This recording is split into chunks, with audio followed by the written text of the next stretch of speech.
دونوں ملکوں کے رہنماؤں اور صدر اوباما نے ان حملوں کی مذمت کرتے ہوئے کہا ہے کہ ہم کے دشمن ہماری راہوں میں رکاوٹیں لانے کی کوششیں کریں گے۔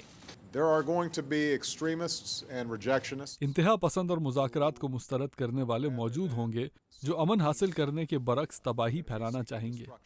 اسرائیلی وزیر اعظم بنجمن نتن یاہو اور فلسطینی صدر محمود عباس کے درمیان براہ راست مذاکرات کے لیے راہ صدر اوباما کی کوششوں سے ہموار ہوئی ہے۔ صدر اوباما ان کوششوں کے ذریعے وہ نتیجہ دیکھنا چاہتے ہیں جو ان سے پہلے کے کئی امریکی صدور نہیں دیکھ سکے، یعنی 6 دہائیوں سے جاری تنازع ختم ہو اور ایک آزاد فلسطینی ریاست قائم ہو سکے۔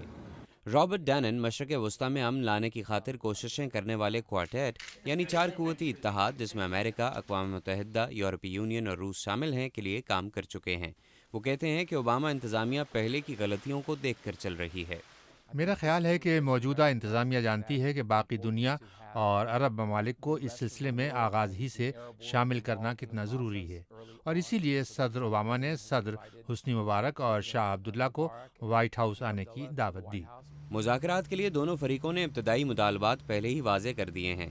صدر محمود عباس نے خبردار کیا ہے کہ مغربی کنارے میں اسرائیلی آبادکاریوں کو 26 ستمبر کی مقررہ تاریخ تک نہ روکا گیا تو وہ مذاکرات ترک کر دیں گے، جبکہ اسرائیل اس مطالبے کے ساتھ شریک ہو رہا ہے کہ مستقبل کی فلسطینی ریاست غیر مسلح ہو۔ غزہ پر حکومت کرنے والی مسلح تنظیم حماس مذاکرات کی مخالفت کرتے ہوئے ان میں شریک نہیں ہو رہی۔ اسرائیلی رہنما 2005 میں علاقہ چھوڑنے کے قدم کو یاد کرتے ہوئے یہ سمجھتے ہیں کہ ایسے کسی بھی فیصلے کو ان کے دشمن ایک کمزوری کے طور پر دیکھیں گے۔ یہ کہتے ہیں اسرائیل کی نیشنل سیکیورٹی کونسل کے سابق سربراہ Gevra island. If Israel, as a result of a potential peace agreement with the Palestinians, اگر اسرائیل فلسطینیوں کے ساتھ کسی ممکنہ امن معاہدے کے نتیجے میں مغربی کنارے کا بیشتر حصہ چھوڑتا ہے تو اس بات کو بہت اہمیت دی جائے گی کہ خالی کیا گیا علاقہ راکٹس، میزائلز یا دیگر جدید ہتھیار بنانے کے لیے استعمال نہ ہو۔ عزیز غزہ کی پٹی میں کپڑوں کی فیکٹری چلاتے ہیں۔ وہ کہتے ہیں کہ مغربی کنارے کا بھی وہی حال نہ ہو جو غزہ کا ہوا تھا۔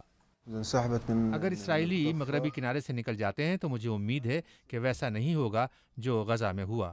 اگر ویسا ہی ہوا تو اس کا مطلب یہ ہوگا کہ ہم تباہ ہو جائیں گے۔ مذاکرات کب تک چل پائیں گے اور ان کا نتیجہ کیا ہوگا یہ کہنا قبل از وقت ہے، لیکن عزیز اور اس جیسے دوسرے کئی افراد کو اپنا روزگار چلانے کے لیے سیکیورٹی اور آزادی چاہیے۔